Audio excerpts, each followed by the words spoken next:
మన ప్రభు అయిన యేసుక్రీస్తు నామంలో ఈ యొక్క కార్యక్రమాన్ని చూస్తున్నాం కనుక నా హృదయపూర్వకమైన వందనాలు. దేవుని యొక్క వాక్యాన్ని ధ్యానించుకుందాం.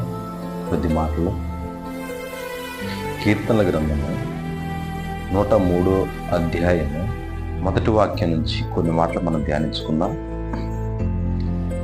నా ప్రాణమా యెహోవాను సన్నతించుము, నా అంతరంగమునున్న సమస్తమా ఆయన పరిశుద్ధ నామమును సన్నతించుము. నా ప్రాణమా యెహోవాను సన్నతించుము, ఆయన చేసిన ఉపకారములలో దేనిని మరువెను. ఆయన నీ దోషములన్నిటినీ క్షమించువాడు. ఏంటంట? ఏం క్షమిస్తాడు? మన దోషములన్నీ ఆయన క్షమిస్తాడు. ఏ విషయంలో అయినా కానీ అజాగ్రత్త కలిగి నడుస్తున్నామని మనం పరిశీలించుకోవాలి, పరీక్షించుకోవాలి, తెలుసుకోవాలి. ఈ యొక్క భౌతికమైనటువంటి జీవితంలో మనం జీవించే జీవితంలో ఎన్నో ఒడిదుడుకులు ఉంటాయి, ఉండవని చెప్పట్లేదు. ఈ లోకంలో జీవించేటప్పుడు లోకానుసారమైనటువంటి జీవితంలో ఎంతో మంది పడిపోవడానికి, దేవుణ్ణి అంగీకరించిన వారే, దేవుణ్ణి తెలుసుకున్న వారే, దేవుని గుర్తెరిగిన వారే, దేవునితో నడిచేవారే ఎక్కువగా పడిపోవడానికి అవకాశం ఉన్నది. ఎందుకంటే దేవుని గుర్తించిన వారే ఈ లోకానుసారమైన జీవితానికి కొంతమంది ఎక్కువగా అలా పడిపోవటానికి కారణం ఏమైనా ఉందంటే వాళ్ళ యొక్క గత జీవితాన్ని మర్చిపోతున్నారు. అంటే వారు ముందున్న జీవితానికి వాళ్ళు చేసే ఉద్యోగాల్లో కావచ్చు, వాళ్ళు చేసే పనిబాట్లు కావచ్చు, వాళ్ళ సహవాసాల్లో కావచ్చు, వాళ్ళ ప్రవర్తనలు కావచ్చు, వాళ్ళ యొక్క నడవడికలు కావచ్చు, ఎటువంటి పరిస్థితులైనా కానీ పడిపోయే అవకాశం ఎక్కువగా ఉన్నది.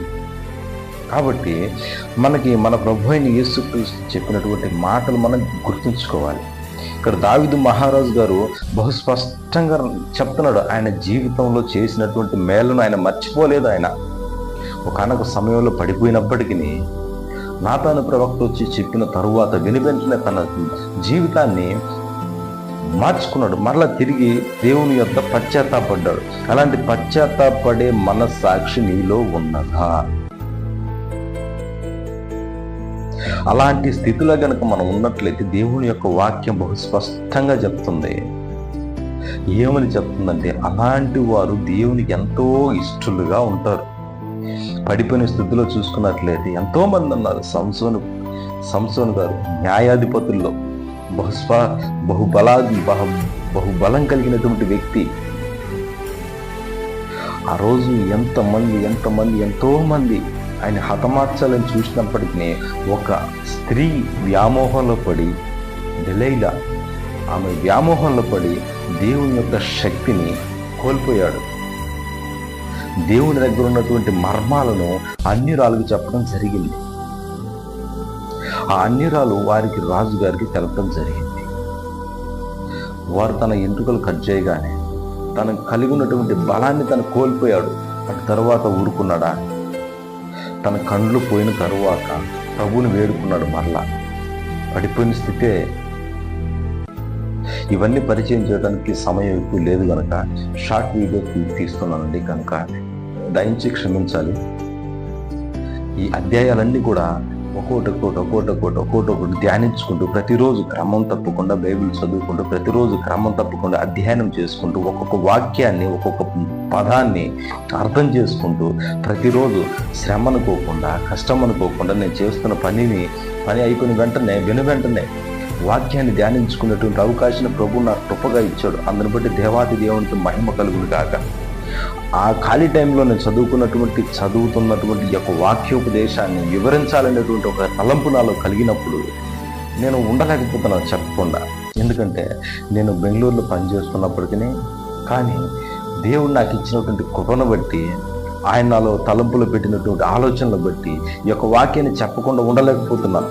నేను ఎంత ఉందామనుకున్నా దేవుని వాక్యం మన వల్ల కాదు, చెప్పలేము అని చెప్పేసి ఎంతగానో నన్ను నేను పరీక్షించుకొని అణుచుకున్నా కానీ నాలో ఉన్నటువంటి పరిశుద్ధాత్మ ప్రేరేపణ పర్వాలేదు కానీ ఈ నేను చూసుకుంటానని చెప్పేసి నా ఆలోచన, నాలో స్వభావం, ప్రభు మెల్లని స్వరం నాతో మాట్లాడుతున్నటువంటి ఈ సందర్భంలో ఈ యొక్క వాక్యాన్ని చేయడానికి ఎంతోమంది నాకు తెలిసిన వారు ఫోన్ చేసి వాక్యం ఎందుకని నువ్వు యూట్యూబ్లో అప్లోడ్ చేయట్లేదని చెప్పేసి ఎంతోమంది అంటున్నారు. కనుక తప్పనిసరిగా ఈ విధంగా కూడా మాటలు వినిపిస్తుండగా వ్యూస్ కోసం కాదు, వేరే విషయం కాదు, దేవుని తలంపులు దేవుని చిత్తాన్ని గుర్తించిన వాడిని కనుక దేవుని మేలులు నేను ఎన్నో పొందుకున్నాను. నా పిల్లల విషయంలో కనుక చూసుకున్నట్లయితే చనిపోవాల్సినటువంటి నా పిల్లల 3 పరిస్థితి అలాగే ఉంది. నా చిన్న కుమారుడికి డెంగీ జ్వరం వచ్చి బ్లడ్ పడితే డాక్టర్లు చనిపోతారని చెప్పినప్పటికీ మోకరించి ప్రార్థించగా ప్రభువు నా ప్రార్థన ఆలకించి ఆ లాస్ట్ స్టేజ్కి వచ్చిన తరువాత బ్రతకడనే చెప్పారు. కానీ ఇక్కడ నేను ఒకటి ఆధారం చేసుకుని ఇక్కడ నా ప్రాణమా యెహోవాని సన్నతించమన్న ఆలోచన నాకు వచ్చినప్పుడు అప్పటి నుంచి నేను ప్రభువుని గుర్తించాను. కనుక నా కుమారుడిని స్వస్థపరిచాడు. నేను ఆయన పాదాలు పట్టుకుంటాను. నాకు శ్రమ వచ్చినా, ఇరుకు వచ్చినా, ఇబ్బంది వచ్చినా, నా సమస్య ఎంత పెద్దదినప్పటికీ ఆ సమస్యను నేను ఎదిరించాలంటే భౌతికంగా నా దగ్గర అంత స్తోమత లేదు నాకు. కానీ ప్రభు దగ్గర నా తండ్రి ఆయన కోట్ల గధిపతి, ఆకాశం ఆయన సింహాసనం, భూమి ఆయన పాదపీఠం, ఆయన పాదాల దగ్గర నేను కూర్చొని అడిగినప్పుడు నా తండ్రి నాకు ఇవ్వడా ప్రతిదీ సమస్తము ఆయనకి సాధ్యమే. ఆయనకి సాధ్యం కాదు ఏమీ లేదు. వినటం వలన విశ్వాసం కలుగుతుంది. నేను వింటాను ప్రతిదీ కూడా. ఒక దైవజనుడు చెప్పే మాటలు వింటాను. వాక్యం నాతో ఏ విధంగా మాట్లాడుతుందో నేను తెలుసుకుంటాను. వినటం వలన విశ్వాసం కలుగుతుంది. కనుక వినే హృదయం మనలో ఉండాలి. గ్రహించే మనస్సును ప్రభు మనకు కలుగు చేస్తారు. నువ్వు వినటం వలన విశ్వాసం కలుగుతుంది. వినకుండా తర్కించి నువ్వు వాళ్ళకి తిరిగి మాట్లాడినప్పుడు నువ్వు వినే స్వభావం, తగ్గింపు స్వభావం మనలో లేనట్లే అనిపిస్తుంది. కనుక మనల్ని మనం తగ్గించుకొని ఇతరుల దగ్గర, ఏ ఒక్క వ్యక్తి దగ్గర కూడా మనం నేను హెచ్చుగా ఉండాలి అన్న ఆలోచన నీలో రాకూడదు. అలా వచ్చిందంటే పక్క నాశనానికి ముందు గర్వం నడుస్తుందండి. అది మనం గుర్తుంచుకోవాలి. ఎలాగో తెలుసా, సుంకరుడు పరిసయ్యుడు వీరిద్దరూ కూడా ప్రార్థించడానికి మందిరానికి వచ్చారు. పరిసయ్యుడు ఏ విధంగా ప్రార్థించాడు?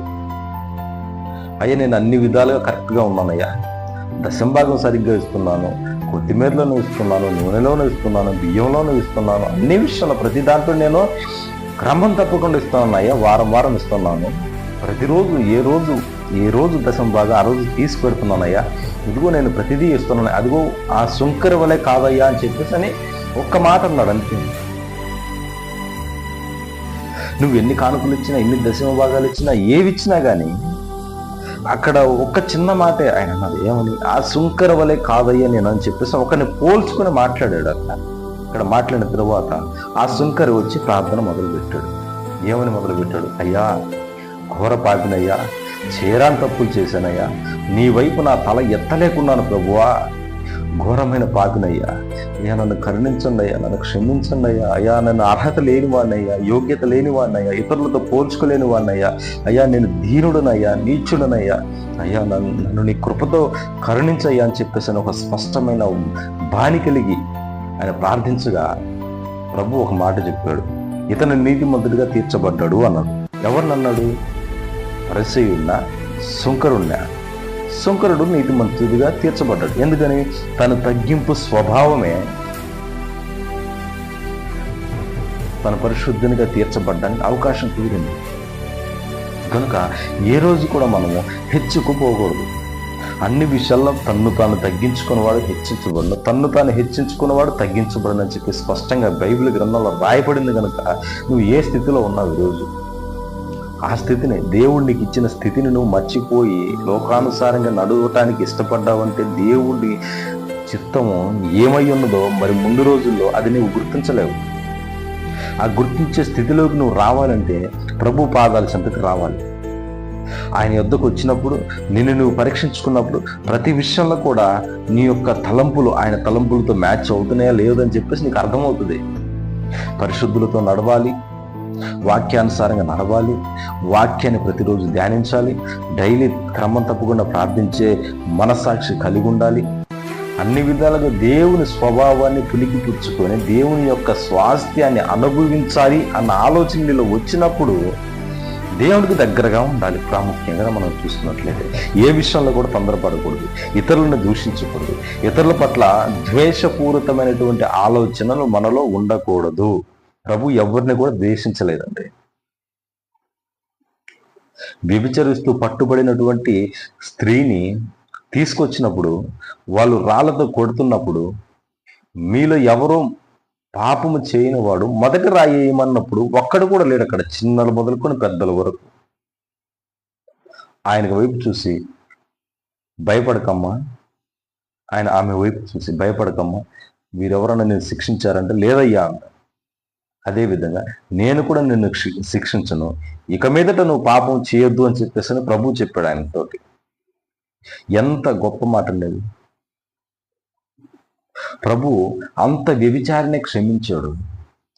నిన్ను ఒక లెక్క క్షమించడం, నీ పాపాలు ఒక లెక్క. గమనించండి, అన్ని విషయాల్లో జాగ్రత్త కలిగి ఉండాలి. పరిశుద్ధాత్మ దేవునికి దుఃఖం కలిగించేటువంటి ఆలోచన మనలో ఉండకూడదు. నీ పూర్వపు స్థితి నువ్వు మర్చిపోకూడదు. ఏ స్థితిలో నుంచి ప్రభుని తీసుకొచ్చాడో, ఏ స్థితిలో నుంచి ప్రభు నిన్ను ఈ విధంగా నిలబెట్టాడో, నువ్వు ఉన్నత ఒక స్థితికి వచ్చిన తర్వాత దేవుణ్ణి మరిచిపోయి నీ ఇష్టానుసారంగా నువ్వు గనక జీవించడానికి తీర్మానం చేసుకున్నట్లు గనక అయితే, మోసపోకుడి దేవుడు విక్రించబడు మనిషి ఏదైతే విత్తుతాడో అదే పంటను కంపల్సరీగా కోస్తాడు. కోయడంటారా? కోస్తాడు. ఏ విషయంలో కూడా మనం తొందరపడకూడదు. అన్ని విషయాల్లో జాగ్రత్త కలిగి ఆలోచించి దేవుని యొక్క పరిశుద్ధాత్మ ద్వారా ఏ నడిపింపు మనం కోరుతున్నాము, ఎవరితో నడిస్తే పరిశుద్ధాత్మను ముందుగా పరలోక రాజ్యానికి మనం చేరగలుగుతామో, ఆయన పాదాల చెంతకు రావు. ఇదే జీవితం, ఇదే మనకి స్వర్గం అని చెప్పేసి అనుకుంటే మనం ఎంతో తప్పు చేస్తున్నట్టే లెక్క అవుతుంది. ఈ జీవితం తర్వాత మరొక జీవితం ఉంది. అక్కడ అగ్ని ఆరుతో పురుగు చావదు. ఆ స్థితిలోకి వెళ్ళిపోతావా? లేదంటే యుగ యుగములు దేవునితో ఉండేటువంటి నిత్య సింహాసనం ఎదుట ఆసీనుడై ఉన్న దేవుణ్ణి కీర్తించడానికి వెళ్తావా? ఏ మార్గం కావాలి? ఇరుకు మార్గం కావాలా? విశాలత మార్గం కావాలా? నీ మార్గం ఎటువైపు? నీ ప్రయాణం ఎటువైపు? నీ తలంపులు ఎటువైపు ఉన్నాయి? నీ ఆలోచనలు ఎటువైపు ఉన్నాయి? అన్ని విషయాలు జాగ్రత్త కలిగి నడుస్తున్నానని చెప్పేసి అనుకుంటూనే లోకంలో పడిపోయి చాలా మంది ఉన్నారు. మొబైల్ ఆన్ చేయగానే ఫస్ట్ దేవుని వాక్యం చూడడానికే తీస్తావు, తర్వాత ఫేస్బుక్లోకి పోతావు, తర్వాత ఇన్స్టాలోకి పోతావు, తర్వాత యూట్యూబ్లోకి పోతావు. వీటన్నిటిలోకి పోయిన తర్వాత బయటికి రాలేవు. ఉదయం కాలం నుంచి సాయంత్రం కాలం వరకు ఇదే సరిపోతుంది. ఏ విధంగా బయటకు వస్తాం? వాటన్నిటికి దూరంగా ఉండాలి. దూరంగా ఉండాలంటే దేవుని వాక్యాన్ని హృదయమైన పలక మీద వాటిని రాసుకోవాలి ప్రతిరోజు, క్రమం తప్పకుండా. కనుక ఈరోజు సిద్ధపాటు కలిగి ఉండాలి. నేడు రేపు నా ప్రభు రాబోతున్నాడు కనుక ప్రతి ఒక్కళ్ళు సిద్ధపాటు కలిగి ఉండాలి. రేపటి దినమును గూర్చి అతిశయపడకము, ఏ దినము ఏది సంభవించేది నీకు తెలియదు. నీ గడియ ఏ క్షణమో నీకు తెలియదు. ఈ క్షణమే ఉంటాం, మరుక్షణం ఉంటామో ఉండమో కూడా తెలియదు, మరుక్షణం ఏమవుతుందో తెలియదు. కనుక ఉన్న సమయాన్ని సద్వినియోగం చేసుకుంటూ ప్రభు అయిన యేసు క్రీస్తు పాదాల చెంత మన విన్నపాలను పెడుతూ అన్ని విషయాలలో జాగ్రత్త కలిగి మనం ఉండాలని మరి ముఖ్యంగా కోరుకుంటూ, దేవుడి వాక్యాన్ని మీ వినికిడిలో మీ హృదయమైన పలక మీద ముద్రించును గాక. ఆమేన్. కొద్ది వాక్యం దేవుడు దీవించును గాక.